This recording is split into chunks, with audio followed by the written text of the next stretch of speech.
안녕하세요. 신화중학교 1학년 친구들. 오늘부터 우리는 새로운 단원을 배우게 됩니다. 이 단원에서는 우리가 입고 있는 옷을 이해하고 옷을 관리하는 방법에 대해 배워볼 텐데요. 먼저 오늘은 의복 재료의 특성에 대해 함께 보도록 하겠습니다. 옷을 만드는 것은 바로 옷감이고 또 옷감을 만드는 것은 실입니다. 그리고 실은 섬유로부터 얻어집니다. 다시 한번 그림을 보겠습니다. 제일 밑에 있는 이 의복을 만들기 위해서는 옷감이 필요하고 옷감을 만들기 위해서는 실이 필요하고 실을 만들기 위해서는 섬유가 필요합니다. 이해되었나요? 그럼 우리가 입는 생활복은 어떤 섬유로 만들어졌을까요? 생활복의 안쪽에 보면 화면에 보이는 것처럼 의복 취급 표시가 붙어 있습니다. 그 안에 적혀 있는 것을 보면 어떤 섬유로 만들어졌는지를 알 수가 있습니다. 생활복은 폴리에스터라고 적혀 있네요. 폴리에스터가 무엇인지는 우리가 수업을 통해 함께 알아보도록 하고요. 이렇게 섬유가 어떤 섬유로 되어 있는지에 따라서 옷을 세탁하는 방법, 보관하는 방법이 달라지게 됩니다. 자, 그러면 수업에서 계속 말하고 있는 이 섬유에 대해서 보도록 하겠습니다. 섬유는 한자로 봤을 때 가늘섬, 밧줄, 유라고 되어 있습니다. 가늘고 밧줄처럼 긴 물질인데요. 옷의 재료가 되는 실입니다. 다시 말하면 섬유를 엮어서 실을 만들게 됩니다. 섬유에는 이렇게 많은 종류가 있습니다. 옷을 만드는 재료가 된다고 했었죠. 자연에서 얻은 섬유이고요. 인조섬유는 천연이 아니라 인조로 만들어진 섬유입니다. 천연 섬유에는 식물성 섬유, 동물성 섬유가 있고 또 면, 마, 견, 모 이렇게 4가지 섬유가 있습니다. 인조섬유에는 재생섬유와 합성섬유가 있고 레이온, 아세테이트, 폴리에스터, 나일론, 아크릴, 폴리우레탄 이렇게 있습니다. 이번 시간에는 먼저 천연섬유를 보도록 하겠습니다. 천연섬유 중에서 식물성 섬유는 식물의 섬유소를 주 성분으로 하는 섬유입니다. 그리고 동물성 섬유는 동물의 단백질이 주 성분입니다. 식물이든 동물이든 모두 자연에서 얻은 섬유이고요.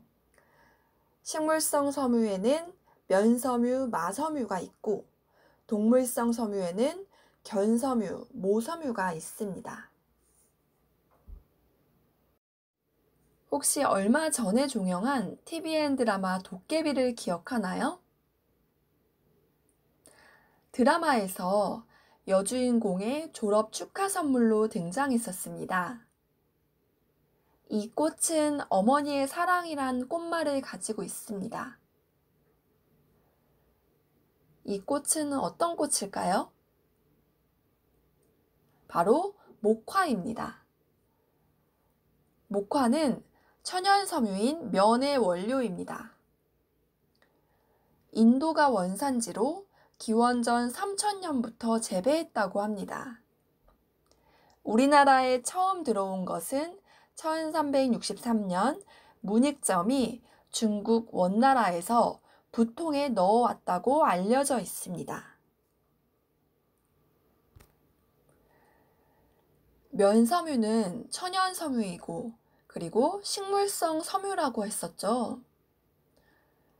목화나무에서 성장한 면화의 종자로부터 섬유를 분리하여 얻은 식물성 섬유입니다. 면섬유는 단면을 보면 공기 구멍이 있어서 물을 잘 흡수하고 또 옆에서 바라보면 꼬임이 있어서 실로 잘 만들어집니다. 면섬유는 물을 많이 흡수하는 성질이 있기 때문에 수건, 행주, 그리고 땀을 흡수하는 속옷에 이용이 됩니다. 또한 운동할 때 입는 추리닝 바지에도 면섬유가 이용되는데요. 흡수성은 매우 좋지만 탄성이 낮아서 옷에 구김이 많이 생깁니다. 탄성이라고 하는 것은 늘어났다가 다시 되돌아가는 그런 성질을 말하는데 면섬유는 이러한 성질이 낮습니다. 그래서 면 추리닝 바지를 입으면 무릎이 금방 튀어나오게 되는 것을 볼 수가 있습니다. 그런데 우리가 입는 옷들 중에는 면으로 된 옷들이 참 많죠. 구김이 적으면 일상생활을 할 때 다림질을 안 해도 되어서 편하겠죠. 그래서 구김이 덜 생기도록 구김 방지 가공이라는 것을 합니다. 천연섬유라고 했던 면섬유의 목화 솜 추출 과정을 한번 보도록 하겠습니다. 목화 씨앗은 고려말 문익점 선생이 중국에서 붓뚜껑에 담아 가져온 것으로 전해지는데요. 옛사람들은 목화솜을 다발로 묶고 물레에 걸어 섬유 형태를 만들었습니다. 밭에서 수확한 목화는 제품 제조에 앞서 선질 과정을 거치는데요. 먼저 건조 과정입니다. 목화솜은 다래에서 솜꽃을 터뜨리기 때문에 다래 안에 함유된 수분과 공기 중의 습기를 함께 흡수하는데요. 때문에 햇볕에 건조하는 과정이 필요합니다. 목화솜은 천연에서 얻은 식물성 섬유지만 오랜 시간이 지나도 썩지 않습니다. 스스로 숨을 쉬며 습기를 방출하는 기능을 가지고 있기 때문에 햇볕에 건조하는 과정을 통해 특유의 포근함과 풍성함을 높이고 동시에 살균 작용까지 이루어지는 것이죠. 건조한 목화솜을 씨앗기에 투입하면 물레가 돌아가는 힘으로 목화솜에 일정한 충격이 가해지고 동시에 바깥 방향으로 돌아가는 롤러에 의해 목화솜이 밀려나가며 씨앗과 분리되는데요. 목화솜을 일정한 양으로 투입하면서 압력으로 밀어냅니다. 목화솜보다 무게가 무거운 씨앗은 분리되며 밑으로 떨어지고 가벼운 목화섬유만 채취하는 것이죠. 다음은 혼타면 과정. 혼타면이란 목화솜에 섞인 각종 먼지와 이물질을 제거하는 과정을 말하는데요. 씨앗을 분리한 목화솜을 기계에 고르게 투입하면 일정한 바람과 함께 섬유를 공중으로 날립니다. 이 과정을 통해 목화솜에 섞여 있는 이물질 대부분이 바람과 함께 제거됩니다. 목화솜 잎자들의 공간이 넓고 풍성해질수록 통풍성과 보온성이 높아지는 것입니다. 손질 과정의 마지막은 결 정리 단계입니다. 결 정리란 목화솜을 빗질하여 방향을 가지런히 정리하는 과정을 말하는데요. 풍성하게 부풀려진 목화솜은 복잡하게 엉켜있기 때문에 서로 맞물리며 돌아가는 롤 사이를 지나며 엉켜있는 섬유를 한결 한결 펴주는 과정을 거칩니다. 이때 섬유의 방향을 통일하며 거미줄과 같은 모양으로 얇게 제조되는 것이죠. 이 과정을 거쳐야 목화솜이 서로 엉키거나 뭉치지 않는데요. 때문에 풍성함을 유지하고 보온성과 제품의 완성도를 높일 수 있습니다. 뿐만 아니라 섬유의 결을 정리하는 과정을 통해 미세먼지까지 완전히 제거합니다.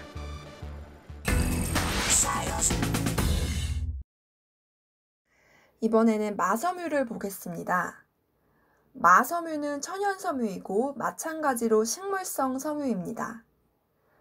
마의 종류가 여러 개가 있는데요. 아마, 점마, 대마, 황마 등이 있습니다. 이 중에서 대마라고 있는데요. 혹시 대마초 들어봤나요? 대마초라고 말할 때 그 대마가 우리가 배우는 마섬유 중에 하나입니다. 그런데 현재 일반 의류에는 거의 사용되지 않습니다. 그럼 옷으로 많이 사용되는 마는 무엇일까요?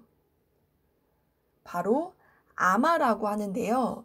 요즘에는 이런 마로 만든 시원한 여름 옷감 중에서 린넨이라고 불리는 옷입니다. 특유의 까슬까슬한 촉감으로 옷을 입어도 몸에 잘 달라붙지 않아서 시원하고 여름에 많이 쓰입니다. 화면에서 오른쪽에 입은 여성의 셔츠가 바로 린넨 셔츠입니다. 또한 마섬유는 삼배옷이나 식탁보 이렇게도 이용이 됩니다. 화면의 오른쪽 사진에 있는 것처럼 여자가 입은 셔츠가 바로 린넨 셔츠입니다. 옷으로 입었을 때 시원하고 또 건조 속도가 빨라서 여름에 많이 이용이 됩니다. 하지만 면과 같이 구김이 많이 생기는데 이러한 문제를 해결하기 위해서 구김 방지 가공을 하거나 다른 섬유와 혼방을 하기도 합니다. 삼배는 대마란 식물의 줄기에서 섬유질을 뽑아내 만든 직물이다. 대마는 인류가 옷을 만들어 입을 때 가장 처음으로 사용한 재료로 알려져 있다.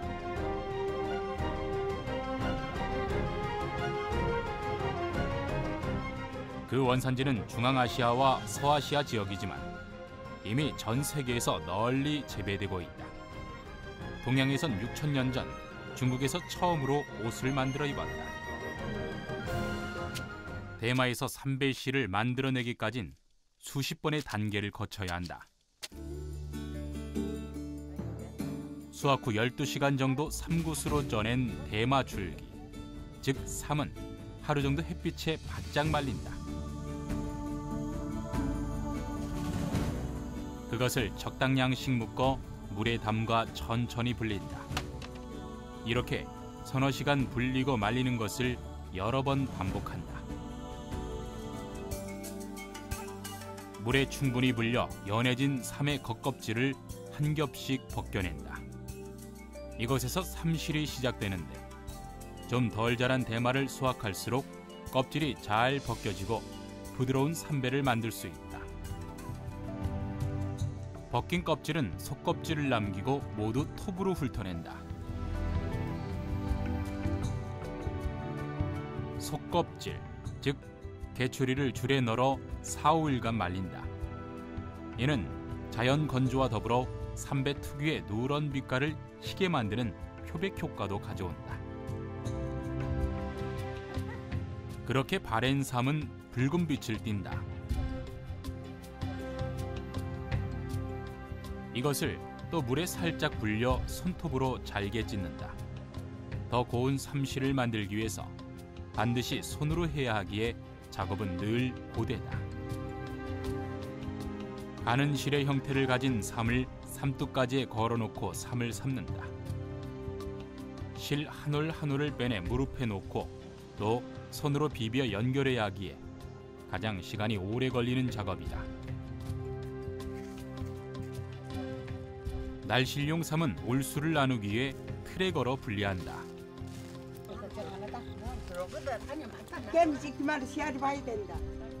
이렇게 걸쳐진 날실은 삼배의 단위인 세를 세어가면서 분리하는데 이 세가 많을수록 좋다.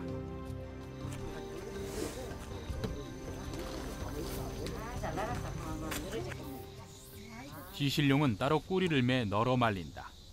이렇게 100여 번의 손길을 거쳐 삼실이 완성된다. 오늘은 면섬유, 마섬유에 대해 배웠습니다. 면섬유는 목화나무에서 성장한 면화의 종자로부터 섬유를 얻은 식물성 섬유이고, 마섬유는 마의 줄기에서 얻어낸 섬유라고 했습니다. 이 두 섬유 모두 흡습성이 좋은데요. 흡습성이라고 하면 공기 중에 있는 습도를 잘 흡수하는 그런 성질입니다. 땀을 잘 흡수하기도 해서 위생적이고요. 또 구김이 잘 생기는데 이것을 해결하기 위해서는 구김 방지 가공을 합니다. 또한 물과 친해서 물 세탁이 가능하고 또 열에 강하기 때문에 다림질도 할 수 있습니다. 오늘 수업은 여기까지이고요. 다음 시간에는 천연섬유 중에서 동물성 섬유에 대해 함께 공부하도록 하겠습니다.